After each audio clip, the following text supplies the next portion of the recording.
O qara gözlərinin qəbzəsi yandı. Kardeş, Allah rızası için mənə bir at pulu verərsən, ne ola? Sağ 1 manat yox, 100 dollar verirəm amma bir şərtlə. Burada bir dənə Qobustan qayalar oynayassan. Ha, ola. Dur. Ola.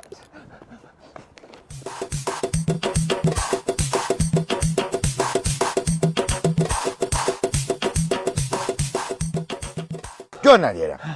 100 dollar yox, sənə 400 də üstünə qoyuram, 500 dollar amma 5 dənə gün buraxsan. Allah bir. Ay sağ ol. Gör nə deyirəm, bu kuruğu görsən kuruğu. Bu kuruğu 30 saniyə qaçsan, sənə 2000 dollar verirəm. Götürül, getdin.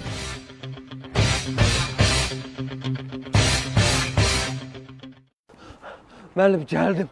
Mənim 2000 dollarımı verin də zəhmət olmazsa. Mənim gözüm üstə verim lan ha. Oturmuşsan burada dilənirsən, xəbərin var, qaçış üzrəsən, dünya rekordu qırdın. Sən hamımızda sağlamsan, Müəllim, düz deyirsiniz. Əslində mən əlim də var, qolum da var, sağlamam da. Amma ki, bəziləri kimi yaltaq deyirəm. Pul qazanmaq, kişi kimi pul qazanmaq bu dövrdə çox çətindir. Sən belə dedin, mən təmiz ürəyim ağrı desə.